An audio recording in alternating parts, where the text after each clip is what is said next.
पश्चिमी बंगाल की मुख्यमंत्री ममता बनर्जी ने पश्चिम बंगाल में वक्फ बोर्ड बिल को लागू न करने की बात पर अनिल विज ने ममता बनर्जी को आड़े हाथों लिया है।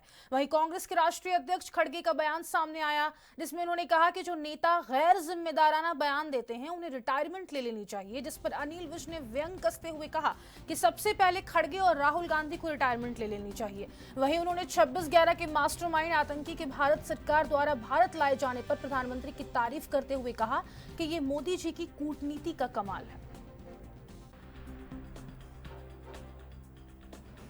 स्टेट स्पॉन्सर्ड है, वहां पर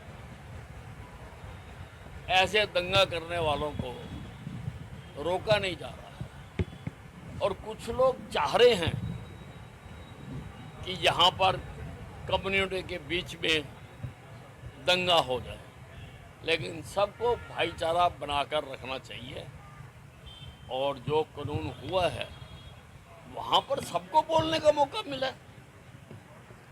अब राहुल गांधी जी बाहर आके कहते हैं कि ये धर्म विशेष के हक में के खिलाफ में है, तो अंदर क्यों नहीं बोले भाई?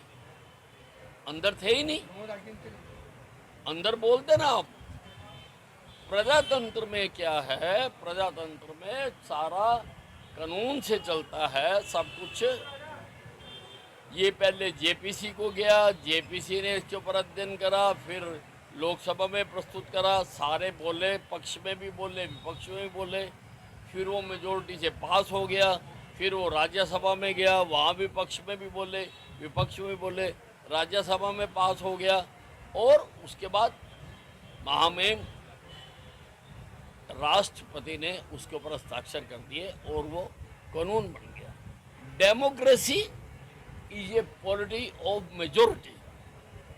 मेजोरिटी ने जो पास कर दिया उसको मानना चाहिए।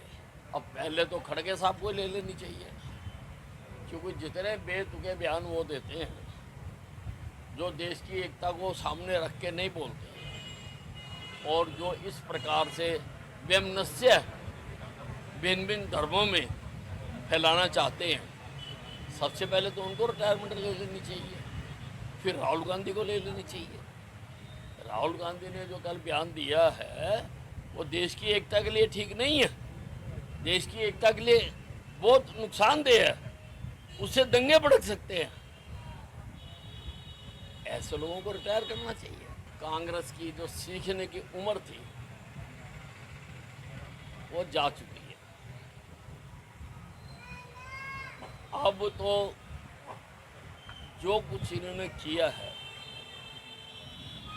50-60 सालों में, जब इन्होंने एक छत्र राज्य किया इस देश के ऊपर, अब लोगों को वो सब याद आ गया है। अब तो जैसी करनी वैसी भरनी। अब तो एक कांग्रेस पार्टी को जो इन्होंने देश की दुर्गति की है 50-60 साल तक, अब उसकी भरनी करनी पड़ेगी। देखिए, ये हमारे यशस्वी प्रधानमंत्री नरेंद्र मोदी जी की कूटनीति का नतीजा है और उसको पकड़कर लाया गया है। वो देश का दुश्मन है। उसने 165 लोगों को वहाँ पर मरे और कितने ही घायल हुए, और कानून उसको सजा देगा।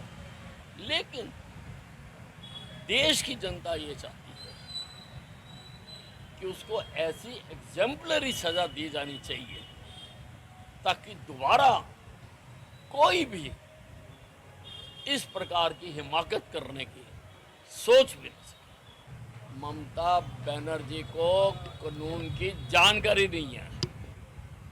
जो वक्फ कानून है वो केंद्रीय कानून है, वो पार्लियामेंट ने पास किया है, वो सारे देश पर समान रूप में लागू है।